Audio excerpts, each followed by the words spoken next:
Bonjour à tous et à toutes, bienvenue sur Kaiserfoot, votre podcast balado-diffusion et maintenant vidéo-diffusion qui porte sur le football allemand, la Bundesliga en français.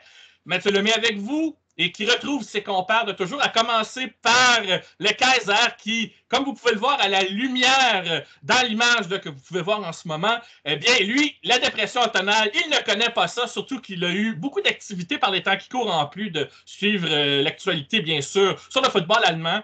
Il est omnisport, il a suivi, bien sûr, les championnats du monde de gymnastique et vous voyez, il est de retour en pleine forme, plus éveillé que jamais. David Lortolari, j'allais dire David, je ne sais pas pourquoi. Allô, Frenda, comment ça va? Allô, Mathieu, salut à tous. On dit David à là-bas. C'est peut-être pour ça. Tu as pensé aux connexions qu'il y a entre la langue anglophone, anglaise, et les pays d'Europe, les autres pays. Mais en français, oui, c'est David. Et en russe aussi, Évidemment. d'ailleurs. Oui, on fait face. C'est la période un peu pénible de l'année, hein. D'ailleurs, ça c'est vrai pour les individus en Europe, mais les équipes collectives, les équipes de sport collectif ont aussi des trous d'air, hein, parfois en novembre, hein. Il y a eu en France, il y a eu souvent pendant les années 90 notamment, il y avait souvent cette espèce de légende autour du Paris Saint-Germain où on disait ah bah tiens, c'est la crise automnale habituelle. Personne n'y échappe vraiment, et il y a toujours un moment où il y a un doute, ça trébuche, on se demande si les objectifs seront atteints. C'est vrai aussi pour nous dans le travail. Il faut faire front, il faut avancer, il faut prendre des points, comme on dit. Et en disant cela, je pense à toutes les équipes allemandes qui sont en course en Coupe d'Europe au moment où nous parlons, avec des perspectives plus ou moins radieuses. Voilà, et surtout cette année aussi un élément, parce que peut-être que pour nos internautes et auditeurs, c'est pas une évidence. La trêve en Allemagne, qui était quand même longtemps de 5-6 semaines, parfois même plus, est réduite, hein, cette année. On va avoir un petit break, on fera d'ailleurs nous une émission bilan, bien sûr. Mais elle est courte cette année, donc il faut être endurant, et j'espère que nos auditeurs le sont aussi. Et vous aussi, messieurs. Je l'espère aussi. En tout cas, bravo pour cet éclairage feuille d'automne pour l'émission d'aujourd'hui. En tout cas, c'est en plein dans le ton de la saison actuelle. Et de ce fait, je retrouve notre autre partenaire, notre autre collaborateur qui, lui, étant donné ses études en Belgique et le confinement, pour l'instant temporaire, étant donné l'enregistrement de l'émission dans sa chambre, il est en train d'essayer d'apprivoiser la notion de 90 et de 70 pour remplacer les chiffres 90 et 70. Anthony Tessier, allô Frenda, comment ça va? Salut Mathieu, salut David, salut à tous. Ouais, quand David a dit 90, j'ai sourcillé un peu. Je me suis rappelé les petites corrections que j'ai eues de la part de mes amis belges dans les derniers mois. 90, Ben oui, 90. ouais, 90, exact, Oui. 70. Mais ça se rend jusqu'ici, parce qu'on a des amis belges ici aussi, et Ouais, c'est exact, toujours le même exact. vocabulaire, et je mentionne pour nos auditeurs et aussi ceux qui nous regardent en ce moment que récemment, Olivier Renard, directeur sportif qui vient de Belgique et qui est directeur sportif du CF Montréal, n'a pas prononcé 90 et 70, mais il l'avait déjà fait auparavant au cours d'une ou deux conférences de presse. Alors on voit que c'est dans la nature même des Belges de prononcer les chiffres Ouais. ainsi. Je te laisse poursuivre, Anthony, c'est bon.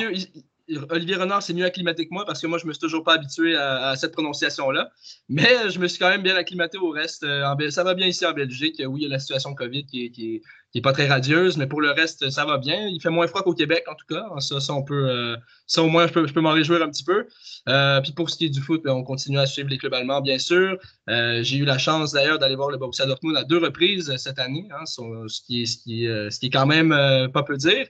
Deux Tu t'es belles gâté. victoires. Exactement, exactement. Puis on continue de suivre les compétitions européennes. C'est plus difficile pour certains clubs, comme l'a dit David. Ils font face à des pépins physiques, des ennuis avec le COVID.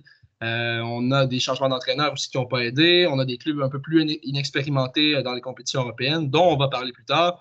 Mais c'est une situation très intéressante pour les clubs allemands. Puis on continue de suivre ça avec vous, comme d'habitude. Je précise déjà d'avance que le prochain épisode, au mois de décembre, portera évidemment sur le bilan de mi-saison en Bundesliga, qui a l'habitude de faire une pause pendant la période des fêtes, une pause d'à peu près un mois, que les joueurs, je pense, apprécient beaucoup depuis de nombreuses années en Allemagne. Et ça paraît généralement dans la seconde moitié de saison. petite remise en forme là, après une période de repos, hein, ça ne fait jamais de tard, surtout dans un contexte où, en Europe, on parle beaucoup du fait que les joueurs, on leur demande beaucoup, ils n'ont pas beaucoup de moments pour se reposer ou se remettre des petits bobos, des petites blessures. On leur demande beaucoup. Alors, je trouve ça bien, cette période hivernale. Mais Anthony, tu l'as dit, aujourd'hui, l'émission porte essentiellement sur les compétitions européennes et les clubs allemands qui y participent. Cela dit, le premier thème de l'émission d'aujourd'hui ne porte pas tout de suite sur ce sujet, mais il porte sur, il y a quelques jours, une déclaration de l'ancien directeur sportif du Bayern Munich, Uli Hoeneß, pour ne pas le nommer, ancien joueur aussi du Bayern lors de la belle époque des années 70, où il y avait Beckenbauer et Gerd Müller, pour ne pas les nommer. Alors, c'était au cours d'un podcast, mais évidemment, ce qu'il a déclaré s'est répandu dans les médias comme une traînée de poudre. Il s'est mis à parler du PSG. Il a aussi critiqué Manchester City, mais il a surtout critiqué le PSG en sortant des réponses ou des phrases du genre Nasser El-Khelaifi, qui effectivement est un des, si on veut, représente l'émir du Qatar en ce qui a trait au PSG Paris Saint-Germain. Il dit ceci: Nasser El-Khelaifi est-il le nouvel à la question Nasser El-Khelaifi est-il le nouvel Uli Hoeneß? Et il répond: non, je ne crois pas. Et je ne sais même pas s'il aime le football. La différence entre lui et moi, j'ai travaillé dur pour gagner mon argent. Lui, il l'a reçu en cadeau. On le met à sa disposition et il n'a pas besoin de travailler pour ça. Quand il veut un joueur, il va trouver son émir. Jusqu'à maintenant, le PSG et Manchester City n'ont rien gagné du tout, rien du tout, rien du tout. Ils n'ont aucun titre en Ligue des Champions. Ils perdront encore contre nous, mais de temps en temps, pas toujours. Et en fait, ce qu'il dit, c'est tout simplement que Nasser El-Khelaifi a eu tout cuit dans le bec. C'est l'expression que j'utilise. Tout l'argent qu'il a à sa disposition, il ne l'a pas gagné de sa poche, alors qu'Uli Hoeneß, lui, dit « Moi, au contraire, je l'ai gagné, j'ai travaillé d'arrache-pied pour l'avoir. » Et de ce fait, il critique cette tendance au PSG à acheter un peu son argent par les fenêtres, une expression que j'aime utiliser, pour espérer s'acheter un club champion, alors que le Bayern s'est évidemment construit dans le temps son succès. C'est venu, effectivement, quand on regarde les joueurs très connus et aussi légendaires qui sont passés par le club. Beaucoup sont issus de ce centre de formation. Ils sont issus à même l'Allemagne, la Bavière même, pour ne pas être régionaliste, être provincialiste, peu importe. Cette différence-là, elle est marquante, on le sait. Ceci dit, moi, je note que Uli Hoeneß a déjà été condamné pour fraude fiscale et beaucoup se sont dit est-ce que ça valait la peine qu'il prononce cette critique envers le PSG. Est-ce que c'est légitime venant de lui, étant donné que lui-même n'a pas les mains propres dans tout ça? Alors, c'est pour ça que je pose la première question sur ce fait-là, comme premier thème d'émission. Est-ce que la critique de Uli Hoeneß envers le PSG est-elle encore valable ou pas? Est-ce que c'est une critique qui est valable ou qui à vos oreilles? Est-ce que ça peut être encore entendu venant de lui parce que lui a été condamné? Est-ce qu'elle est légitime? Ou bien si, oui, on en prend et on en laisse et que, en quelque part, si Uli Hoeneß n'est pas à l'abri de toute critique, ça n'empêche pas de le faire non plus. Je vais commencer avec le partisan numéro 1 du Bayern, David Lortolari, pour commencer, qui a certainement eu le temps d'avoir réfléchi avec le recul sur cette déclaration. Oui, absolument. Et Anthony remettra une petite couche d'exhaustivité, d'objectivité si c'était nécessaire. Critique totalement légitime, sans aucune retenue. Il faut différencier les affaires personnelles d'Uli Hoeneß, sa propre entreprise de saucisses ou de quoi que ce soit d'ailleurs. Ça pourrait être des semelles de chaussures ou des frites. Non, mais il faut différencier les affaires personnelles d'un individu et le fonctionnement d'un club de football. En l'occurrence, les affaires fiscales d'Uli Hoeneß ne concernent pas le Bayern. C'est clair, c'est net. Ça, c'est un truc qui est un premier fait qu'il faut rappeler. Donc, il ne faut pas confondre les vicissitudes d'un homme, d'un individu dans sa vie personnelle, éventuellement intime, éventuellement amoureuse, éventuellement entrepreneuriale, et le club de football. Et j'en viens justement à celui-ci, puisque c'est lui qui nous intéresse. Uli Hoeneß a raison. Uli Hoeneß a raison, d'une part parce que le sponsoring dont bénéficie le FC Bayern venant du Qatar De mon point de vue, c'est pas un très bon choix sur l'image, sur le besoin. Ça représente ce qu'il y a sur la manche du maillot du club, Qatar Airways, je crois. Oui, oui, Ou c'est Qatar Airways et c'est très important de le préciser. Je gardais un peu cet atout-là dans la manche, mais c'est bien, David, que tu en parles. Le Qatar Airways, donc, d'une certaine façon, le Qatar, commandite, comme vous dites chez vous, sponsorise le Bayern Munich, ce qui est quand même un peu bizarre. Mais ça prouve que Lionel n'avait pas la langue dans sa poche, il n'a pas regardé de ce côté-là disons, pour s'empêcher de parler. Ça, c'est un point, je te laisse poursuivre.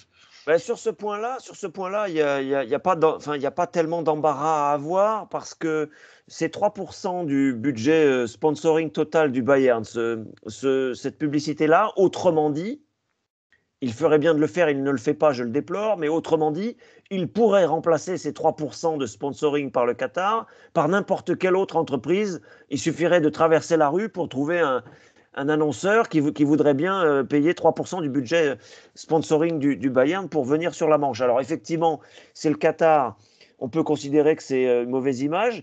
Le Bayern réplique en disant, donc au-delà de ce chiffre, 3% du sponsoring total, du revenu du Bayern total. Donc c'est peu. Donc ça n'a pas une signification énorme. Et le Bayern, lui, contre-attaque en disant nous en profitons pour avoir des relations avec le Qatar, pour amener aussi notre équipe féminine pour jouer là-bas, pour essayer d'ouvrir un peu les esprits. C'est hypothétique hein, comme raisonnement, mais ça s'entend malgré tout. Et nous essayons d'avoir une influence douce, une influence à l'intérieur du système global pour améliorer un petit peu les choses, pour évoquer d'hypothétiques droits de l'homme et des choses comme ça. Ça peut s'entendre. Moi, je préférerais, en étant un peu radical, un peu porté vers les théories et vers l'idéologie et la déontologie, je préférerais que le Bayern soit sponsorisé sur sa manche de maillot, par exemple, par l'entreprise laitière, qui est le sponsor principal de Fribourg. Bien sûr, une entreprise locale, ce serait mieux, ce serait plus sain, certainement. Voilà. Après, encore une fois, c'est pas le gros du budget. Il y a aussi, je crois, un sponsoring dans le stade du Bayern Munich, je crois, l'aéroport de Doha, il me semble. Je crois que c'est toujours actif. Bon, ces choses-là, on peut effectivement les déplorer, les discuter, mais encore une fois, il faut mettre de côté les affaires personnelles d'Uli Hoeneß. Il a fait des bêtises, de grosses bêtises parfois. Tout le monde fait des bêtises sur le plan individuel. Et la destinée du Bayern. Le Bayern a estimé qu'il avait des intérêts au Qatar, que ça présentait des intérêts dans les deux sens de frayer avec le Qatar. Je déplore cette question-là, mais ça n'empêche pas que Uli Hoeneß, sur le fond, à mon avis, a quand même globalement raison. Il a cette indépendance d'esprit. Il se fait railler sur les réseaux par les supporters des autres clubs, bien entendu. Mais ça a le mérite d'entretenir le débat aussi. Moi, en tout cas, je trouve légitime son intervention, y compris dans la forme. Sur le fond, je l'ai dit, mais sur la forme aussi. C'est plutôt de bonne guerre. Et je suis plutôt content quand on vient perturber un petit peu cette espèce de rouleau compresseur des États qui viennent dans les clubs. On entend parler de Newcastle en ce moment, on a beaucoup parlé de Manchester City aussi, le Paris Saint-Germain est très critiqué, ça me dérange. Les petites affaires du Bayern avec le Qatar sont probablement pas très avouables, mais on peut au moins discuter et imaginer que effectivement, petit à petit, il puisse y avoir une espèce de modernisation de tout ça. Je ne suis pas choqué en tout cas par les propos du Lyonnais, messieurs. Ça, je m'en doutais un tout petit peu, puis j'aime bien la nuance que tu apportes entre ce que j'appellerais le rapport géopolitique et le sport entre le Qatar et pas juste avec le PSG, on le voit. Oui. On peut penser à Barcelone aussi, notamment, puisque le Qatar aussi a des relations avec le football espagnol, avec le Barça comme commanditaire et même avec Florentino Pérez du Real Madrid. Hein. Souvent, ça a même probablement, on parle beaucoup des discussions du possible transfert de Kylian Mbappé. On a évoqué cette aspect géopolitique dans la discussion et tu parles maintenant du Bayern. Donc, le Qatar, clairement, ne vise pas que, à travers le PSG, ne visent pas que leur club qui leur appartiennent pour, disons, avoir une influence ou un impact majeur dans ce que j'appellerais la géopolitique du sport en Europe. Mais là, ce que j'aime bien aussi, c'est qu'Uli Hoeneß, lui, il n'a pas la langue de bois. Hein. On sent que c'est pas quelqu'un qui ferait carrière en politique. Et là, je me tourne vers Anthony pour savoir ce qu'il pense de ces déclarations de la part de Lionel. Moi, quelque part, ça ne me surprend pas. Ce n'est pas la première fois qu'il tient des déclarations très directes. Alors, est-ce que de ton côté, tu es d'accord avec ce que David a exprimé? Est-ce que tu es d'accord devant la légitimité des paroles de Lionel, malgré tout ce qu'on a dit et malgré les nuances qu'on a apportées? Je suis entièrement d'accord, à 100%. Puis David a dit au début, peut-être qu'Anthony va apporter une petite dose d'objectivité, mais en même temps, je vois pas. C'est très objectif comme propos parce que je pense que quand on regarde dans l'ensemble, oui, Lionel peut-être a eu ses petits problèmes avec la justice, mais ça regarde la justice et lui. C'est ses problèmes personnels. Ça n'a aucun rapport avec sa carrière professionnelle, ni avec le club, ni avec l'entreprise qu'est le Bayern Munich. Puis avec le sport non plus. Puis je pense que quand Lionel parle comme ça, peu importe la tribune qui lui est donnée, je pense qu'il représente le club. Il parle au nom du Bayern Munich, au nom du football allemand, au nom du football en général en tant que sport. Puis pour l'éthique du football aussi. Puis je pense que c'est ce que Lionel défend depuis plusieurs années en attaquant à plusieurs reprises les clubs ultra riches comme, oui, il y a le Paris Saint-Germain, il y a le Manchester City, évidemment. Il y a aussi Chelsea. Là, on parle qu'il y a des investisseurs pétroliers et gaziers, mais il y a aussi les clubs riches anglais, autres comme Manchester United, qui dépensent sans compter également.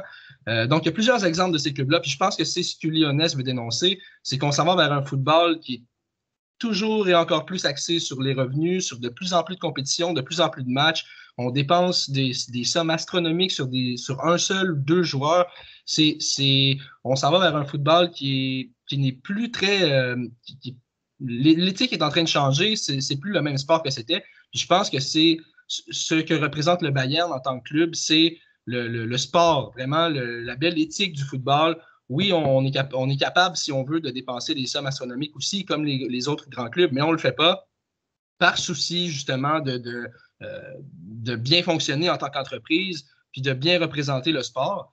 Puis je pense que c'est vraiment ce que Lionel veut dire en envoyant des messages et des flèches claires comme ça aux dirigeants du Paris Saint-Germain et de Manchester City en disant ben, vous croyez que vous pouvez gagner avec vos pétrodollars? Ben, détrompez-vous. On a une entreprise, on a payé notre stade avec pratiquement 30 ans d'avance. On a des sponsors, oui, peut-être à part le Qatar, à part l'aéroport de Doha, etc.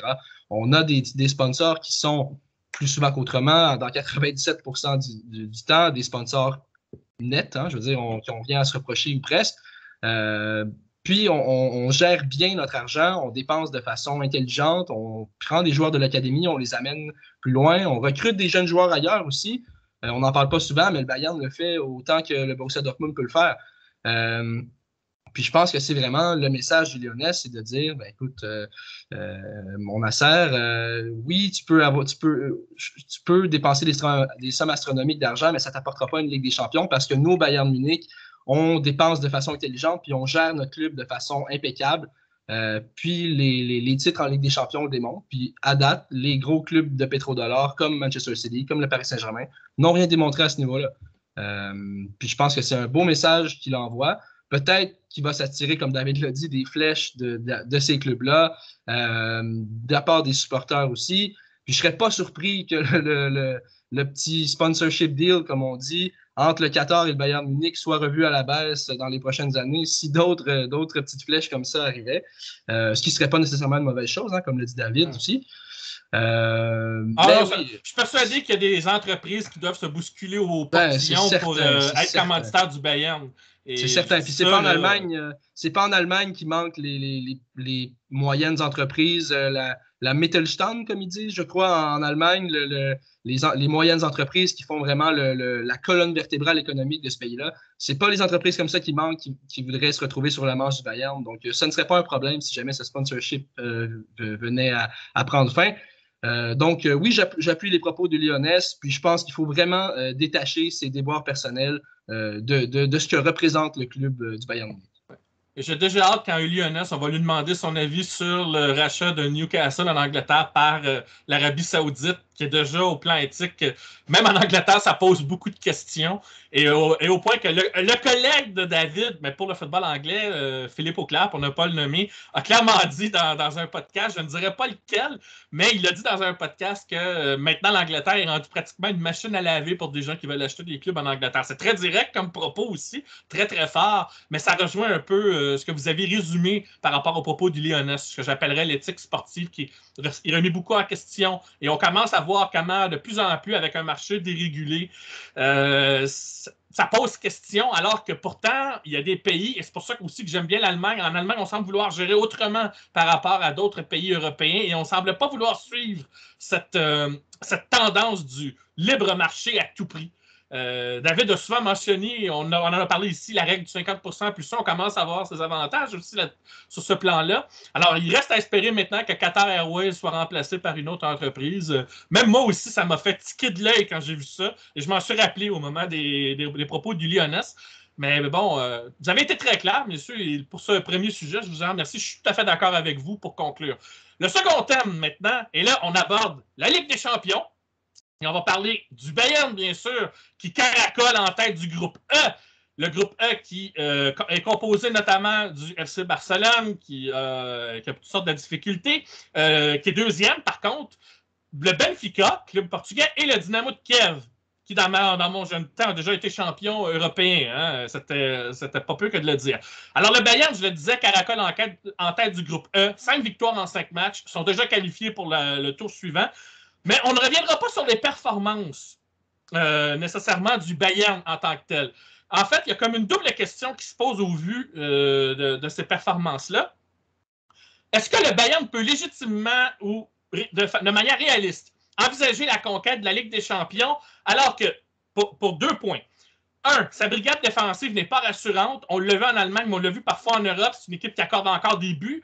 Alors, ils en marquent beaucoup, d'accord, mais défensivement, il y a toujours des questions. Benjamin Pavard, par exemple, qui a perdu de sa superbe. On voit que la défensive centrale, ou pas Mécano, que Julian Nagelsmann aime beaucoup, des fois connaît des hauts et des bas, ne semble pas toujours s'ajuster. On commence à ressentir que le départ de David à la bas fait peut-être un petit peu mal. Il y a des...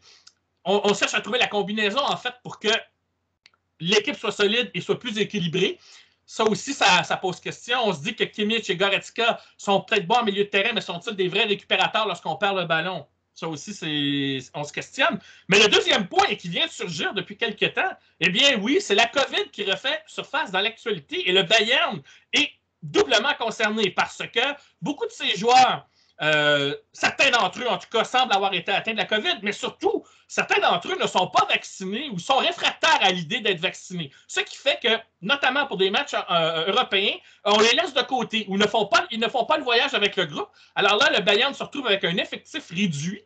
Et en Bundesliga, mais ça, on y reviendra quand on parlera du bilan de la Bundesliga, ça a eu des effets. Ils ont perdu en fin de semaine et ils n'ont plus qu'un point d'avance en tête du championnat. Mais en Ligue des champions, on ne sait pas, là, avec la 5e vague qu'il y a en Europe, est-ce que ça ne pourrait pas avoir des conséquences à partir de février 2021, avec la vaccination là, qui tarde un peu à s'activer globalement dans le pays. Mais là, le Bayern est concerné. Est-ce que ça ne pourrait pas créer un clivage dans le vestiaire?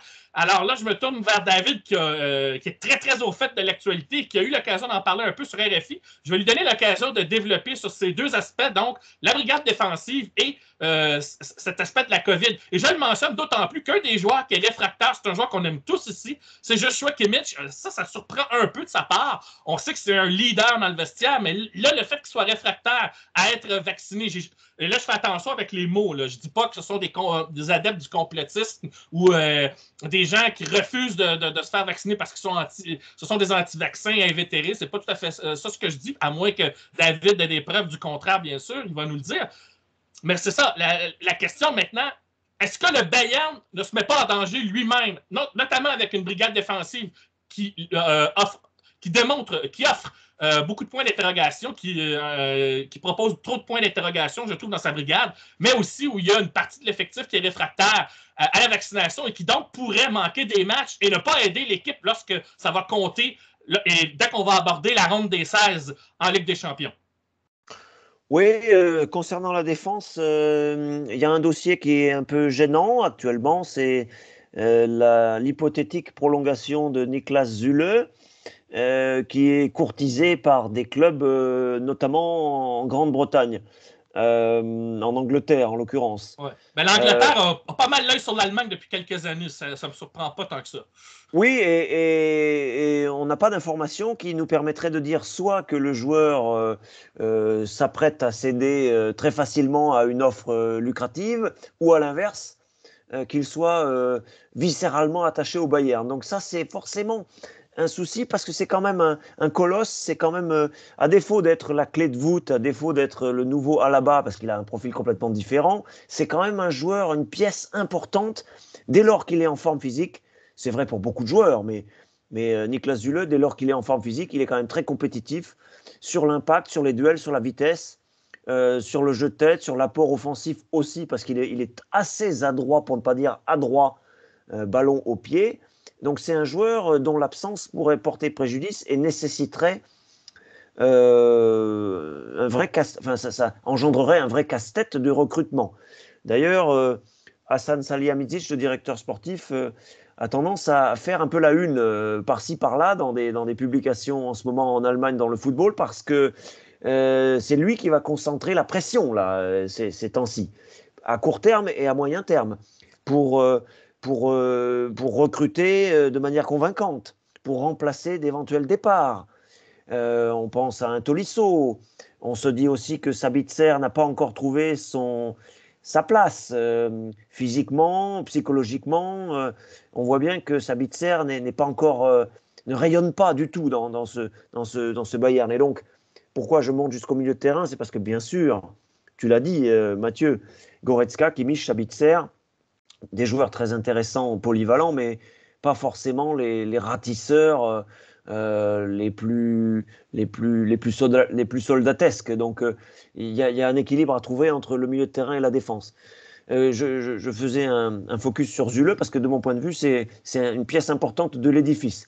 Upamecano, énorme talent, mais des trous encore dans certains matchs, malgré tout. Ça compte. Alphonso Davies, c'est pareil, même si maintenant il s'est installé. Et pour lui, un match raté sur une série de 10, c'est vraiment un seul match. Alors que pour Upamecano, ça va peut-être être 2-3 sur une série de 10. Donc Alphonso Davies bien. Pavard, toujours discuté. Stanisic, touché par le Covid, sa doublure, un souci évidemment pour l'entraîneur. Ça veut dire que sur le côté, par exemple, sur le dernier match avant notre enregistrement, on a joué à 3 dans l'axe. Et sur le côté droit, c'était Kingsley Coman qui était un peu reculé, piston. Donc, il y a effectivement des incertitudes, des choses pas très fiables pour les prochains temps et le proche futur. Néanmoins, je terminerai là-dessus. Et j'englobe aussi la réflexion Covid autour de ça, la réflexion pandémie. Oui, il y a des réfractaires. Oui, il y a des joueurs qui pour l'instant refusent en disant qu'ils ont besoin d'en savoir plus et que le temps jouera en faveur d'un vaccin plus fiable, plus sûr. On imagine que dans le vestiaire, il y a de l'incompréhension, il y a de la discussion. Pour l'instant, on n'en est pas à des fractures, à des ruptures. Et puis, ce que je voulais dire, c'est une petite note positive. C'est que Julian Nagelsmann, dans les clubs où il a été jusqu'ici, il a toujours su s'adapter, s'ajuster, inventer de nouvelles choses. Il n'y a pas de raison que ça ne soit pas possible au Bayern. Et évidemment, il ne peut pas perdre 5 matchs d'affilée sans être âprement disputé, mais il a quand même un savoir-faire en matière de bricolage, d'invention de nouveaux systèmes. Il a dit, et de mon point de vue, ce n'était pas de l'orgueil, il a dit avant d'aller à Augsbourg, non d'ailleurs, c'était avant le match de Coupe d'Europe remporté à Kiev, il a dit ah oui, effectivement, on se déplace avec seulement 15 joueurs valides, mais ils sont compétitifs. Autrement dit, je ferai avec, au moins dans la première saison, après on verra, je ferai avec ce qu'on me donnera, je ferai avec ce que j'aurai. S'il faut, sous-entendu presque, s'il faut, j'irai moi-même sur le terrain. Il a prouvé qu'il savait faire à Hoffenheim, il a prouvé qu'il savait faire à Leipzig, il aura moins de marge au Bayern, mais il en a quand même encore malgré tout. On ne va pas anticiper sur une possible pandémie qui ravagerait l'Europe, on n'en est pas là malgré des pronostics un peu alarmistes de certaines officines. Mais voilà, au point où on en est, il y a des incertitudes, tout à fait d'accord avec Mathieu là-dessus. Il y a aussi un vrai savoir-faire, une expertise scientifique cognitive au Bayern pour répondre à ce genre de défi. De mon point de vue, je le répète et je termine avec ça, l'homme qui est au centre des attentions et qui doit faire encore et toujours ses preuves, c'est Salihamidzic. S'il faut recruter pendant l'hiver, s'il faut recruter l'été prochain, ce sera à lui, bien sûr, de trouver les joueurs pertinents pour rentrer dans ce groupe.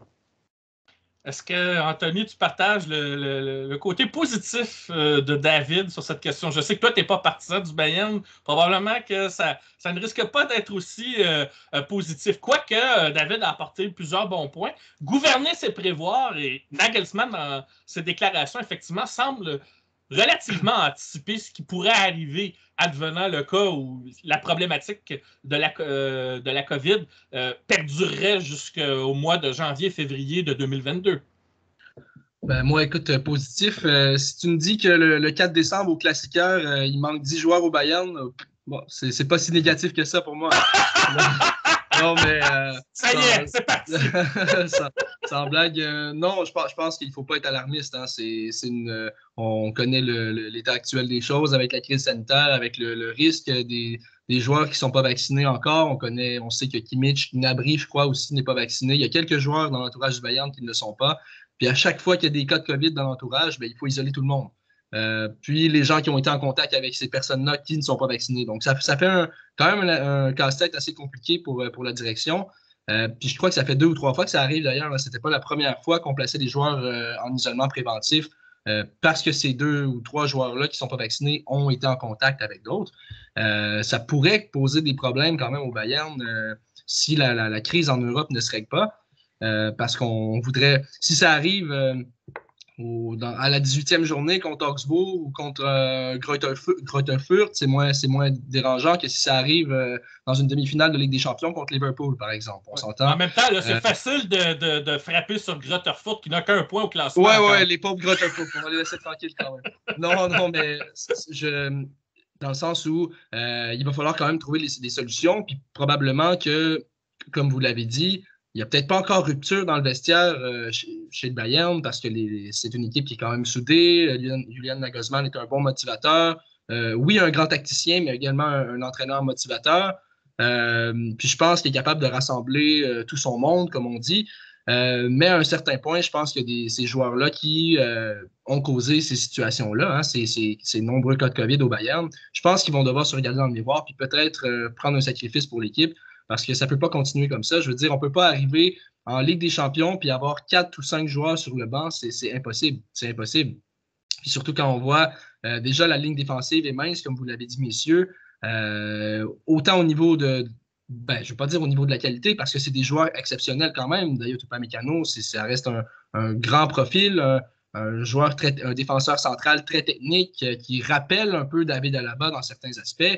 Mais c'est un jeune joueur qui n'a pas nécessairement autant d'expérience, qui doit faire ses preuves encore, qui doit aussi s'acclimater au Bayern, puis trouver comme on dit, un partnership avec un autre défenseur central. Puis, ben, lorsqu'on a un Niklas Zula qui n'est pas en forme, un match sur 2, qui est blessé ou qui est malade, ben, c'est pas facile de trouver de la chimie avec l'autre défenseur central. Puis, c'est la même chose sur le couloir droit. On avait commencé avec Benjamin Pavard qui avait connu un bon début de saison, selon moi. Qui avait bien fait.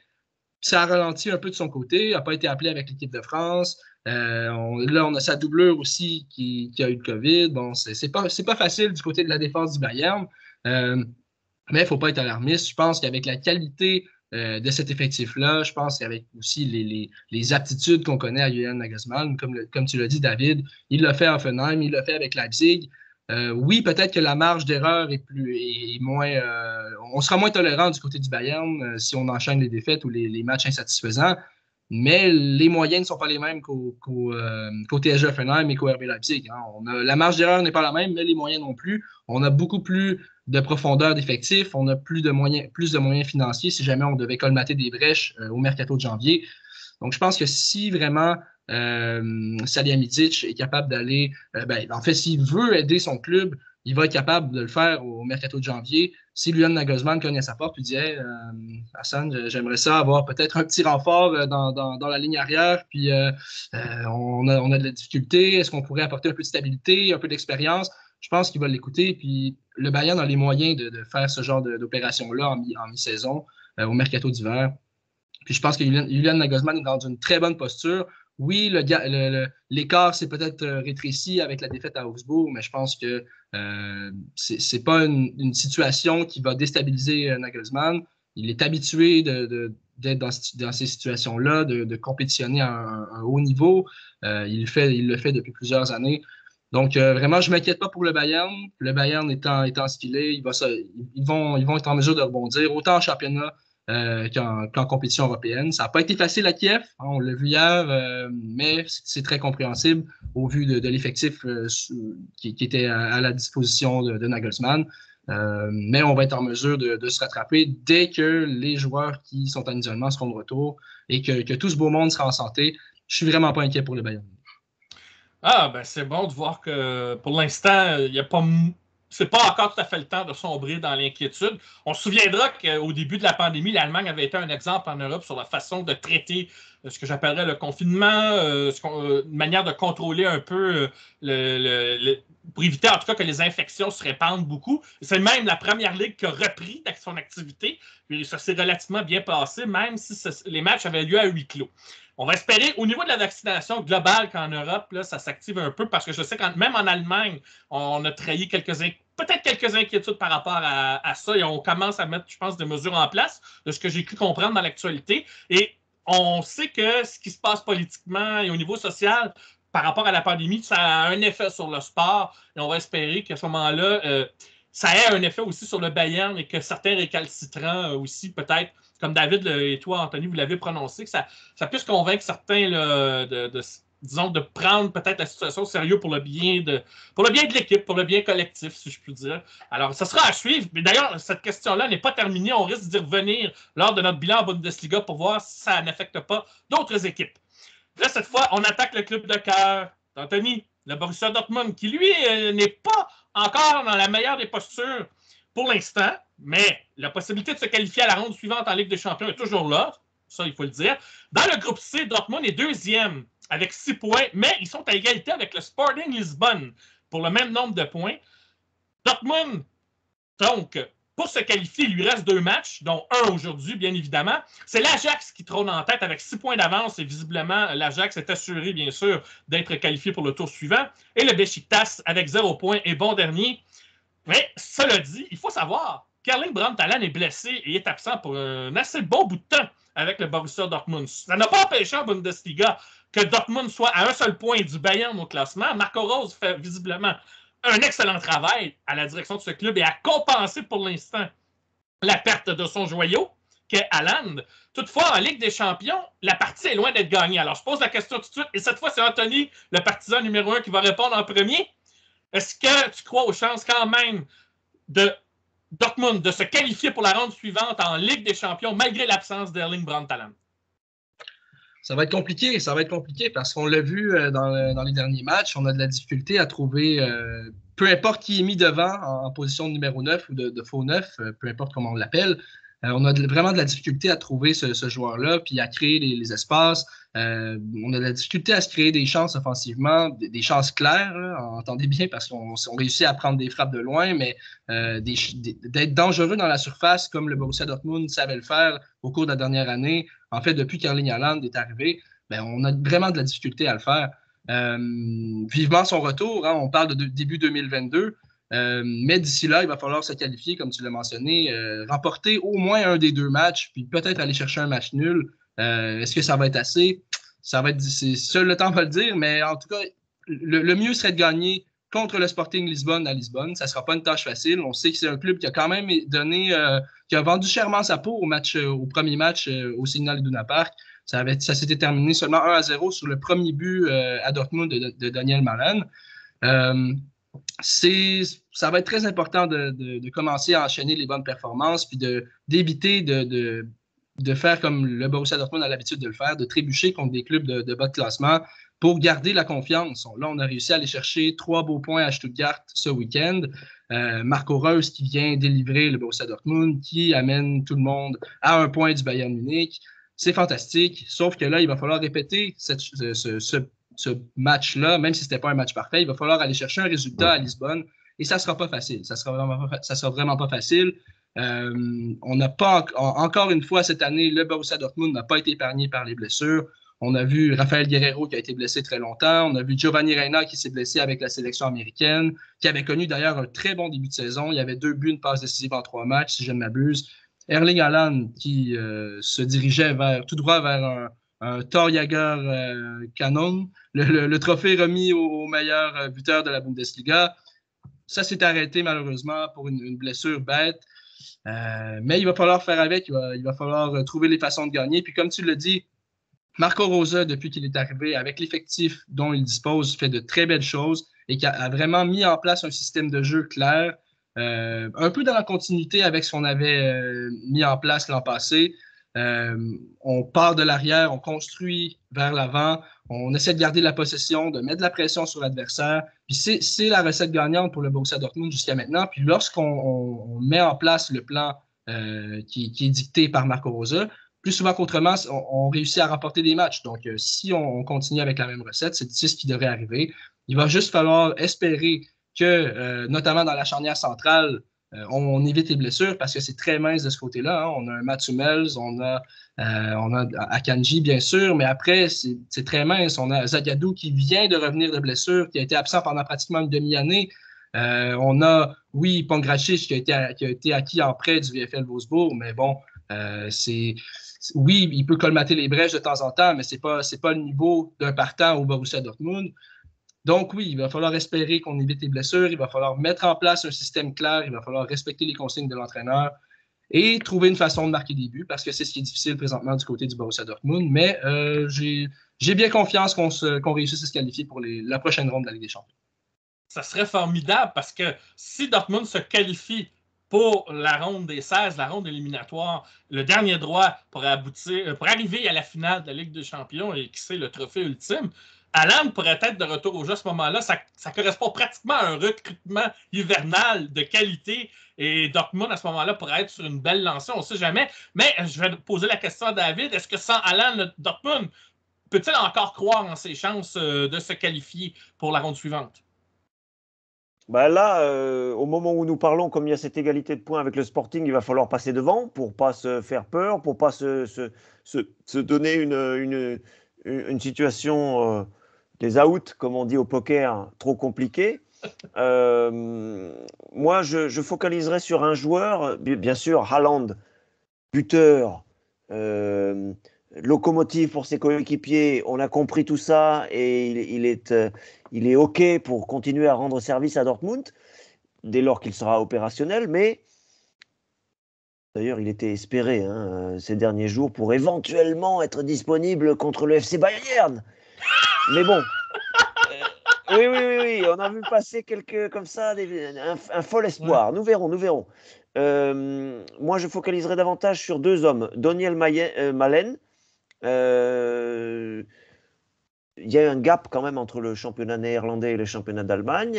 Celui-ci doit progresser, doit muscler son jeu, comme disait Aimé Jacquet avec l'équipe de France il y a 23 ans. Et oui. C'est resté dans les annales. Et Daniel Malen doit aussi réformer son bagage, c'est-à-dire ouvrir ses œillères un peu. Parfois, il est tellement doué individuellement qu'il a tendance à foncer tout droit, parfois encore, et cela va se réformer, cela va forcément évoluer, il va encore progresser pour jouer avec les partenaires. C'est une question d'expérience, c'est une question d'acclimatation. Donc Daniel Malen, très important comme baromètre pour la réussite offensive du Borussia Dortmund. Et puis l'entraîneur. Moi, j'ai encore des doutes sur les compétences à très haut niveau, tout secteur confondu pour Marco Rose. Saura-t-il traverser des mini-tempêtes, des mini-crises, plus que ce qu'il a réussi jusqu'à présent? Saura-t-il avoir les compétences pour manager les garçons quand ça ira pas forcément très bien? Il y a beaucoup de jeunesse dans cette équipe. Les 2 hommes importants pour moi sont ces 2-là.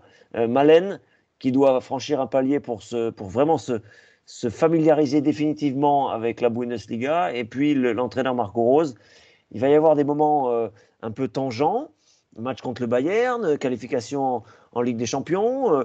Et c'est là qu'on va voir un petit peu comment il peut tirer cette équipe vers le haut parce que Dortmund, il est tout près du Bayern en championnat, c'est vrai, mais il n'a pas vraiment de marge sur la scène continentale. On aimerait vraiment que cette équipe aille plus loin, rencontre un gros, fasse un coup et nous rappelle les souvenirs des saisons passées parce que à part le RB Leipzig, très honnêtement, Fribourg dans un tout autre domaine, l'équipe qui nous emballe en Allemagne, qui est susceptible de s'enflammer évidemment au plus haut niveau, c'est bien sûr Dortmund. Et on souhaite que tout ça fonctionne et que, oui, ça marche pour qu'il y ait une vraie concurrence en Allemagne avec le Bayern et surtout que Dortmund, je le souhaite vraiment, réussisse un coup, se qualifie et passe les huitièmes de finale de Ligue des Champions. On va le souhaiter aussi. C'est quand même une belle équipe cette saison. Et je trouve que Marco Rose fait de l'excellent travail pour l'instant à la tête de cette équipe. On sent que c'est quand même un bon entraîneur. C'est sûr qu'en Europe, il doit faire ses preuves, mais il a l'opportunité de le faire. L'espoir n'est pas perdu, bien au contraire. En revanche, et là je passe au quatrième thème, c'est Wolfsburg dans le groupe G qui est dernier. Toutefois, le groupe G, c'est probablement le groupe le plus serré en Ligue des Champions parce que seulement 3 points séparent le dernier du premier, qui est Lille, où joue Jonathan David, entre nous et entre parenthèses. Et justement, Wolfsburg va jouer contre Lille son dernier match. Ça veut donc dire que Wolfsburg a encore une chance de se qualifier. On ne sait jamais ce qui peut se passer, puisque Séville jouera contre le Red Bull Salzbourg. Et c'est eux qui sont au milieu de peloton avec un point d'écart et on ne sait pas comment les choses peuvent se dérouler. Donc, la possibilité pour Wolfsburg de se qualifier pour la ronde suivante est encore possible. Et on en avait parlé un petit peu au cours de notre émission précédente. Wolfsburg a changé d'entraîneur. C'est Florian Kofeld qui est à la tête maintenant de l'équipe et qui semble avoir trouvé une certaine relance après avoir connu une série de défaites qui avait mis fin à la période Van Bommel, si je puis dire. Donc, est-ce que Wolfsburg peut causer la surprise et se qualifier dans le dernier droit face à Lille qui pourtant se débrouille pas si mal en Ligue des Champions, même si en France on avait des doutes sur Jocelyn Gourvenec et sur le fait que comme l'équipe avait été un peu dépouillée de ses meilleurs éléments, mais il en reste encore beaucoup, et le fait que Christophe Galtier n'était plus l'entraîneur de cette équipe, on avait des doutes, et en France, le démarrage de Lille avait été compliqué. Là, Lille semble en trouver un peu ses marques. Cela dit, Florian Kofeld est en place à Wolfsburg et peut aider aussi cette équipe-là à trouver ses marques également. Donc, David, Wolfsburg peut-il encore causer la surprise et se qualifier sur le fil d'arrivée dans le dernier droit lors du dernier match? Dans le match qui a eu lieu avant notre enregistrement, ils m'ont quand même beaucoup frustré. Hein, Je suis tout à fait d'accord avec toi. C'était frustrant comme performance. Bon, il y a une équipe en face qui est censée être la plus forte du groupe, c'est vrai, mais qui a quand même trébuché contre Lille, qui a quand même pas montré la souveraineté qu'elle avait pu montrer dans les saisons passées. Dans ce groupe, Séville n'a pas réellement convaincu. Bon, ça peut tout à fait bien se goupiller pour Séville, mais je fais un petit mea culpa quand même parce que j'imaginais que ce serait plus serein pour Wolfsburg dans un groupe comme ça. Je me disais, ils ont un tout petit peu plus de qualité, de potentiel que Lille et ça devrait se voir. Puis ils ont du vécu en Europe. C'est pas comme si Wolfsburg oui. était qualifié. C'était une première présence en Europe. Oui. Et donc c'est un peu frustrant, c'est un peu décevant. Le rebond avec l'espèce d'état de grâce qu'il y a eu lorsque Kofeld est arrivé avec victoire à l'extérieur, avec une espèce d'élan retrouvé, c'est quand même un peu arrêté avec une défaite en championnat peu convaincante et puis derrière effectivement cette défaite en Coupe d'Europe sans marquer de but. Donc, au lieu de naviguer et de dire le contraire à chaque émission, ça va bien, ça va pas bien, je fais un pas de recul, je me méfie. Il y a une structure forte à Wolfsburg, il y a des super joueurs, mais on a l'impression quand même que c'est une espèce de un petit peu d'auberge espagnole dans le sens où il n'y a pas une grande cohérence de groupe, il n'y a pas non plus, ça ne dégage pas une espèce d'harmonie. C'est pas un monolithe Wolfsburg. Je révise un petit peu mon jugement par rapport à ce que j'avais dit par le passé sur une équipe forte, athlétique, collective. C'est pas si vrai que ça. Il y a quand même des joueurs qui donnent l'impression de jouer un petit peu leur partition, d'autres qui ont l'impression d'être un petit peu perdus parfois sur le terrain, pas tellement de cohérence dans le jeu. Euh, Là aussi, on voudrait du mieux. On voudrait du mieux. C'est un peu cet élève dans une classe en primaire ou dans les écoles, dans les petites classes, à qui on dit dans le bulletin de notes, sous-entendu, on sait que vous pouvez mieux faire, jeune homme ou jeune fille, peut mieux faire justement. Donc maintenant, il faut montrer, il faut en imposer aux adversaires. Et bah, il reste effectivement un match pour en imposer en Ligue des Champions. Il va falloir le gagner celui-là pour basculer du bon côté. En championnat, il y a tellement d'équipes, et les éditorialistes le disent dans la presse en Allemagne, qui manquent de constance, qui manquent de suite dans les idées. Il y en a plein, ça vous viendra vite à l'esprit. Hein. On peut citer Leverkusen et d'autres qui sont un peu dans ces eaux-là, aux alentours de la 4, 5, 6, 8, 10, 12e place. Ça manque de constance, donc Wolfsburg peut exister dans ce peloton-là. Mais voilà, maintenant, il faut prouver, il faut de la cohérence dans les résultats, de la suite dans les résultats. Et Kofeld donner l'impression de pouvoir amener quelque chose, un élan. Ça s'est un peu essoufflé là. Donc à voir maintenant sur les prochains matchs, décisifs évidemment, en Coupe d'Europe en particulier. Et toi, Anthony, penses-tu que Wolfsburg peut causer la surprise dans le dernier droit? Et je signale qu'il y a la possibilité dans ce groupe-là d'avoir une triple égalité au point pour ce qui est de la tête. C'est-à-dire qu'en admettant que Wolfsburg batte Lille et qu'il y a un match nul dans l'autre match, il pourrait y avoir 3 équipes à 8 points. Et là, il va falloir départager et faire des calculs pour savoir qui se qualifie ou pas. Alors, ça promet toute une fin de phase de groupe, dans ce groupe-là particulièrement. C'est possible qu'il se qualifie, c'est possible, mais comme le dit David, ça a été décevant. Ça a été une performance décevante à date en Ligue des Champions. Que ce soit dans le premier match contre Lille où on avait vu un Wolfsburg plutôt timide, on aurait pu essayer de pousser un peu plus parce qu'on avait vu Lille qui s'assoyait derrière, qui attendait. Puis finalement, les Lillois se sont rendus compte que Wolfsburg n'attaquait pas puis faisait la même chose. Donc on a pris le contrôle du match. Wolfsburg n'a plus touché au ballon. C'est un peu ce qui s'est produit hier à Séville. C'est un Wolfsburg qui s'est posté derrière puis qui attendait les attaques des joueurs de Séville. On n'a pas vraiment nécessairement été très dangereux. Il y a eu une frappe de Lucas Necha qui a donné un peu de mal au gardien de Séville, mais sinon, on n'a vraiment pas été menaçant. Puis je pense que c'est vraiment en contraste avec le début de saison de Wolfsburg. Hein, quand on était encore sous Van Bommel, on voyait un beau projet de jeu en continuité avec ce qu'Oliver Glasner avait apporté l'an dernier, une équipe physique, une équipe qui joue ensemble, qui propose un bon bloc défensif aussi, qui est capable de bien exister en contre-attaque. Mais c'est tout le contraire présentement. On dirait qu'on subit, on n'est pas capable de répondre au coup pour coup contre des équipes qui sont prenables quand même. Hein. Séville, c'est pas le Paris Saint-Germain, c'est pas Manchester City. On aurait pu quand même être capable de mettre 1 ou 2 buts, puis peut-être en prenant plus de risques. Mais on a quand même des joueurs fiables derrière qui ont démontré leur qualité. Donc, je pense que ça allait être inévitable d'une manière ou d'une autre de concéder dans le match d'hier. Lorsqu'on s'assoit comme ça derrière, puis on attend, il y a une équipe qui dispose d'une belle qualité comme celle de Séville va être capable de trouver une brèche à un moment ou un autre. Donc, si on essaie de combattre le feu par le feu, comme on dit, en essayant d'apporter un peu d'attaque, ça peut fonctionner. Puis c'est ce que le VfL Wolfsburg n'a pas fait à date dans cette compétition européenne. Puis c'est ce qui va les qualifier s'ils se qualifient en battant Lille, parce que c'est la seule façon qu'ils peuvent se qualifier, comme tu l'as mentionné. Il va falloir, d'une part, une victoire contre Lille, puis qu'il y ait un résultat favorable de l'autre côté, donc Séville qui bat le RB Salzbourg. Mais de toute façon, je pense que si on regarde à ce moment-ci, je pense que les 3 autres clubs mentionnés méritent davantage de se qualifier que le VfL Wolfsburg. Donc, à eux de prouver le contraire, à Florian Kofeld de bien manier ses troupes, de proposer un beau projet de jeu pour le prochain match, qui est à domicile, soit dit en passant. Donc, on n'a qu'à profiter de cette occasion-là. Le VfL Wolfsburg, qui est quand même une bonne équipe à domicile, soit dit en passant. Donc, on a qu'à bien sortir, à attaquer aussi, à ne pas qu'attendre les attaques de l'autre équipe.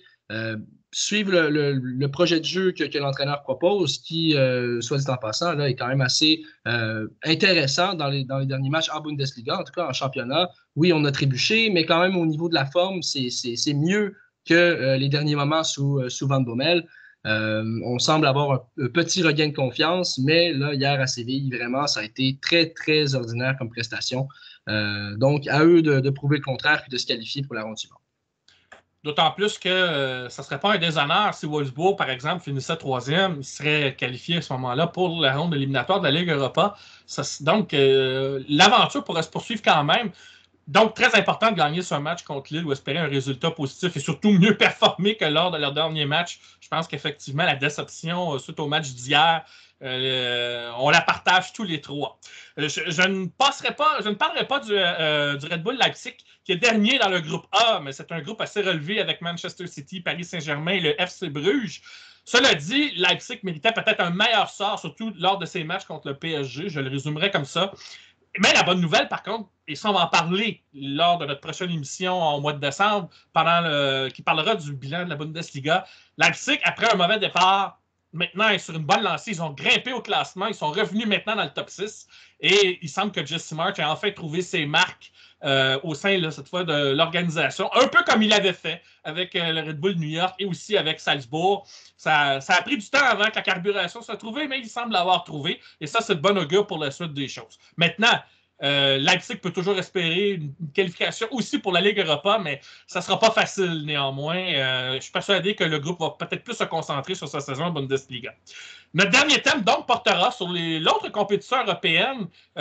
C'est bien évidemment la Ligue Europa, avec une petite parenthèse, bien sûr, on passera par cette Conference League, telle qu'on l'appelle, puisqu'il y a une équipe allemande qui performe dans cette conférence. Cela dit, pour en revenir à la Ligue Europa, ben, les deux clubs allemands qui y participent font très bien.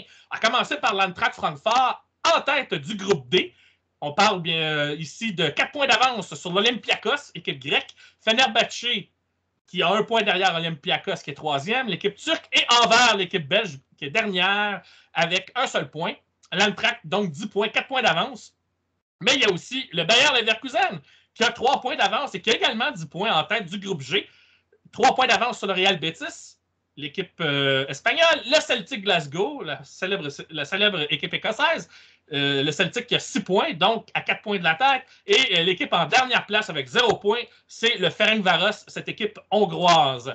En revanche, en Conference League, ça ne va pas aussi bien pour l'Union Berlin, qui est en dernière position et qui connaît toutes sortes de difficultés, malgré qu'en Bundesliga, l'équipe continue encore une fois de performer. Urs Fischer semble encore une fois en contrôle de la situation pour ce qui est de la Bundesliga. Pour une 3e saison, quand même, je trouve ça impressionnant, mais la compétition européenne semble c'était peut-être un gros morceau à avaler. Alors, ma dernière question, pour le dernier thème de l'émission, est-ce que donc, comment vous résumeriez ou expliqueriez-vous les réussites de Leverkusen et de Francfort en Europa League et les difficultés de l'Union Berlin en Conference League? Dans quels mots vous résumeriez ou expliqueriez ces succès et cet échec? David? Je veux bien parler avec plus d'aisance, très honnêtement, de Francfort, puisque je les suis particulièrement cette saison pour les commentaires télé. Leverkusen, je regarde d'un peu plus loin, mais du coup, je pourrais rebondir peut-être éventuellement à l'argumentaire d'Anthony. Mais pour ce qui est de Francfort... Tu les suis pas pour la saucisse, hein? On vient à Honest tantôt, là. C'est bien aussi. C'est bien aussi. Ça réchauffe dans les stades quand il fait 0, -5, etc. C'est vrai, je suis d'accord. Je parle d'expérience, c'est vrai, ça peut réchauffer. Ça marche aussi, je te rassure. Oui. Et oui, non, Francfort, je vais faire du déterminisme, donc il faut pas tordre la réalité, mais je pense quand même que c'est une réalité pour le coup. Francfort, presque depuis toujours, alors il y a eu des creux, il y a eu une descente en 2e division, il y a eu des choses comme ça, mais est calibré pour la Ligue des Champions, pour la Coupe d'Europe, pour les joutes européennes. Ce public fervent, bouillant, qui casse les oreilles, mais dans le bon sens. Anthony parlait tout à l'heure du stade de Dortmund. À Francfort, c'est très bruyant aussi. Ça, c'est un plus. Cette espèce de culture du club de la Coupe d'Europe. On a toujours à l'esprit cette année où ils sont allés au bout. Ça remonte, mais dans le patrimoine du club, ça pèse. Des joueurs qui sont des joueurs de bras de fer. Martin Hinteregger, Ilsanker, Roustic au milieu de terrain, formidable, un abattage monstrueux de ce gamin. Une équipe qui vraiment est capable d'aller mettre son énergie sur le terrain, de renverser un scénario défavorable, du moins à ce niveau, actuellement, dans la campagne actuelle. Je ne parle pas forcément en demi ou en finale, l'adversité n'est pas la même. Mais là, pour l'instant, j'ai été réjoui, moi, de les commenter parce que parfois c'était frustrant, notamment au premier match contre Fenerbahçe avec le but de Mesut Özil et une simple égalisation derrière alors que Francfort était chez lui, mais un partout à l'arrivée, c'était un peu piteux. Mais derrière, ils ont su forcer un petit peu le destin, ils ont su y aller à l'enthousiasme, à l'énergie, avec... oui, un contexte, le public, l'entraîneur qui a envie aussi de réussir, bien sûr, qui démarre son aventure avec ce club, Oliver Glasner, les joueurs aussi qui sont habitués à faire les efforts nécessaires en Coupe d'Europe, où parfois ce sont des adversités, une certaine hostilité, on voyage loin, on a un public adverse qui peut être déstabilisant, des choses comme ça. Francfort me fait plaisir et Francfort mérite d'aller plus loin et de réussir encore une campagne européenne. La Ligue Europa, c'est pour Francfort.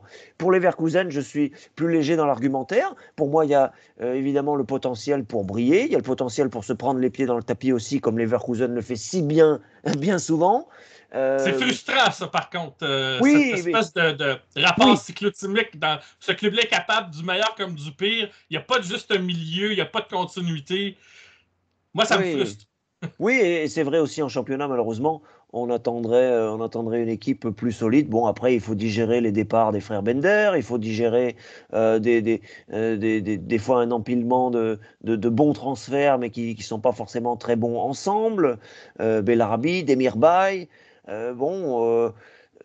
on en veut plus de cette équipe. Ça fait beaucoup parce que j'ai dit qu'on en voulait plus de Wolfsburg, j'ai dit qu'on en voulait plus de Dortmund, je dis qu'on en veut plus de Bayer Leverkusen aussi, mais c'est parce qu'on a conscience que ces équipes ont du bon dans leur effectif.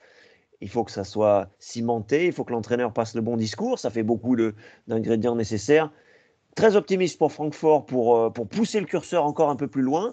Pour Leverkusen, je reste prudent et peut-être qu'Anthony a quelques éclairages supplémentaires, particulièrement sur cette équipe. Mais pour l'Union Berlin, rapidement, en Conference League, est-ce que cette première expérience-là, c'est un apprentissage? Juste pour conclure rapidement, David. Tu as dit exactement ce qu'il fallait, Mathieu, c'est-à-dire qu'ils le concèdent eux-mêmes, les observateurs le disent autour d'eux aussi. Magnifique expérience, c'est du bonus, c'est un peu gros pour l'Union Berlin, qui réussit très bien en championnat, vous avez vu encore cette année. Oui. Donc peut-être que aussi, inconsciemment, voulant réussir le championnat, voulant aller chercher quelque chose et voulant surtout, pardon de cette vulgarité, faire la nique aux équipes censément plus fortes en Bundesliga, on laisse aussi beaucoup d'énergie en championnat et l'influx de la Coupe d'Europe qui est vorace pour certains clubs qui s'y consacrent vraiment, c'est peut-être un peu trop pour l'Union Berlin. En tout cas, c'est l'analyse que j'ai et qui est partagée globalement en Allemagne.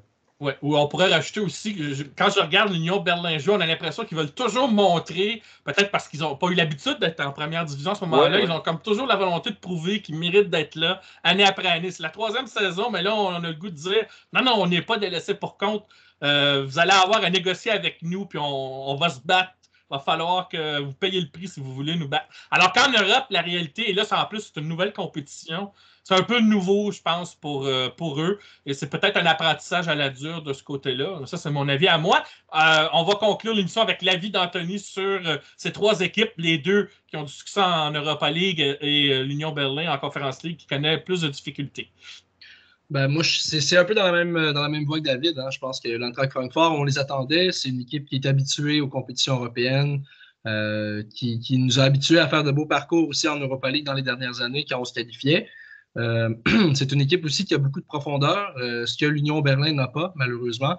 Dans une certaine mesure, oui, on a de la profondeur, on a des arguments sur le banc quand même, mais pas au niveau de l'Eintracht Francfort ou du Bayer Leverkusen, par exemple. Donc, quand on joue sur 2 tableaux en même temps, comme c'est le cas présentement, avec des calendriers qui sont plus serrés qu'à l'habitude, ça peut être compliqué pour des clubs qui, justement, en sont à leur première participation, pour des joueurs aussi qui en sont pour plusieurs, à part peut-être Max Kruse, à leur première participation dans les compétitions européennes comme ça.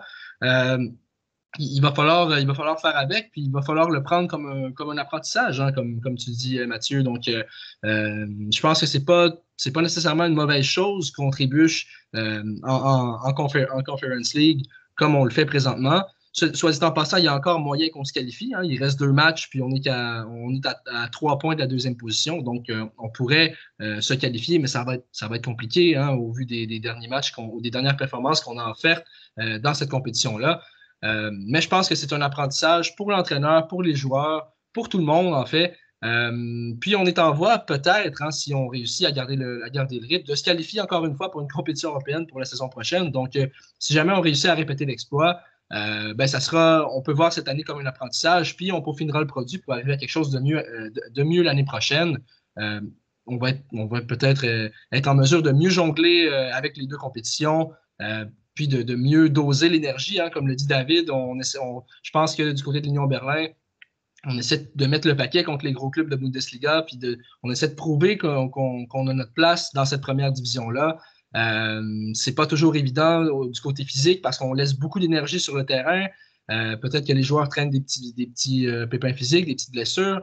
Donc, on arrive après dans cette compétition européenne-là contre des clubs qu'on n'affronte pas hein, aussi. Il faut penser à ça. Dans notre championnat domestique, c'est des styles de jeu différents, c'est des joueurs qu'on ne connaît pas tellement.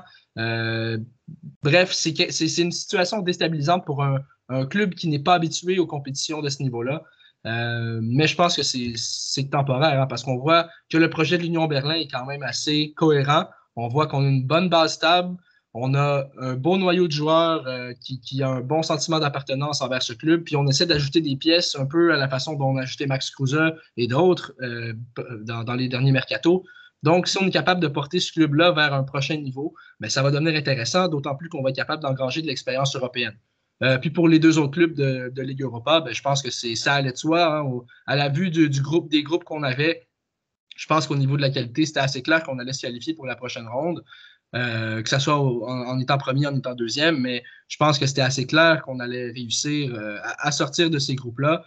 Peut-être qu'au niveau du Bayer Leverkusen, on a toujours des questions. On ne sait jamais quand ce club-là va nous sortir un match gag d'une fois de temps en temps. Mauvais gag. Exactement. Bon. Du côté de l'Eintracht Francfort, on est toujours aussi solide, mais du côté de Leverkusen, c'est ça.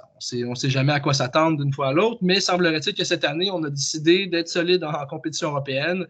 Il va rester à redresser le tir en championnat puis à enchaîner les performances intéressantes. Mais c'est quelque chose qui va peut-être être fait après la trêve. Hein. On va se reposer, on va recharger les batteries. Peut-être qu'on va aller aussi chercher d'autres recrues.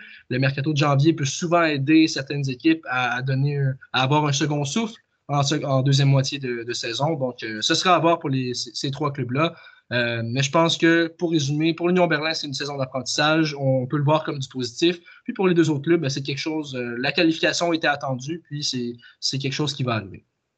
Surtout qu'au moment où on se parle en Bundesliga, Leverkusen est 4e, mais on se demande si ça va tenir ou si ça ne va pas descendre comme l'an dernier.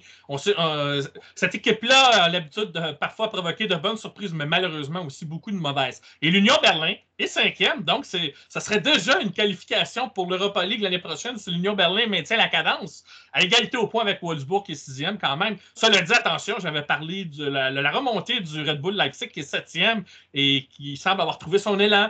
Mayence connaît une bonne saison qui est 8e, Mönchengladbach qui est 9e et qui aussi remonte tranquillement. La compétition s'annonce féroce pour la deuxième moitié de saison, mais ça, on en parlera lors de notre bilan de mi-saison dès le mois de décembre prochain. Juste pour conclure, j'avais oublié de mentionner que l'Union Berlin, qui est dernier en Conférence League, c'est dans le groupe E Et effectivement, quand on regarde les équipes du groupe E, il y a de l'expérience européenne quand même dans ce groupe, puisque l'équipe en tête, c'est Feyenoord, une équipe des Pays-Bas qui est quand même très connue, très solide, et le Slavia Prague qui est deuxième. Ce sont des équipes qu'on a vues régulièrement dans les compétitions européennes, donc il fallait un peu s'attendre à ce que ce soit ces deux équipes-là probablement qui luttent pour le sommet de ce groupe. En troisième, on a l'équipe israélienne de Maccabi Haïfa, mais un seul point d'avance sur l'Union Berlin. Et là-dessus, Anthony, tu as raison. Hein? L'Union Berlin pourrait ne pas finir dernier, pourrait bien finir cette phase de groupe sur une bonne note. On va le lui souhaiter. Et en tout cas, pour ce qui est de la Bundesliga, ça va bien. Puis on aura l'occasion donc d'en reparler au cours de notre podcast du mois de décembre. Mais merci beaucoup, messieurs, encore une fois, pour vos analyses et vos interventions. C'est toujours très apprécié. Et comme vous avez pu le constater, il ne manque pas de matériel et vous avez su en faire bon usage dans vos explications, dans vos analyses, dans vos observations. Merci beaucoup. On essaiera de faire attention, messieurs, à ce que dans notre numéro de bilan de mi-saison, on ne se contredise pas complètement avec ce qu'on a dit là, parce que les impressions auraient été un peu différentes dans les 2-3 prochains matchs. Il y a des matchs importants au mois de novembre-décembre, évidemment. Mais je te rassure, David, dès la première saison, ça nous est arrivé de nous contredire. Et dès la deuxième, quand Anthony s'est joint à nous, on s'est contredit aussi. Donc, on n'en sera pas à notre première contradiction, mais c'est ça le problème. Quand tu commences avec une boule de cristal, ben la boule de cristal est plus menteuse qu'elle ne dit la vérité. Parfois. Mais c'est pour ça qu'on est là. On n'est pas voyant extra lucide. On est juste analyste du temps présent et on compose avec. Anthony, merci beaucoup également pour les analyses en direct de Belgique, en espérant que tu maîtriseras 90 et 70 dans un mois quand tu vas essayer. Ben, merci beaucoup. Comme vous pouvez le voir, vous pouvez regarder ce podcast en vidéo-diffusion en direct, pas en direct évidemment, mais directement, devrais-je plutôt dire, sur YouTube. Si vous préférez encore une fois la bonne vieille formule audio, c'est très simple. C'est sur Spreaker, Spotify, iTunes, Google Podcast, Deezer, ainsi que, si je ne me trompe pas, Podcast Addict, qui est un outil pour écouter les différents podcasts sur vos téléphones cellulaires. Et tout ça via le compte du Cannes Football Club Plus, que je remercie encore une fois. On se retrouve donc dans peut-être 3 semaines, donc à la mi-décembre, au moment où la mi-saison de Bundesliga sera conclue, pour faire l'analyse justement de cette mi-saison. Ce sera avec plaisir donc qu'on vous retrouvera. On se dit donc à très bientôt. Merci beaucoup.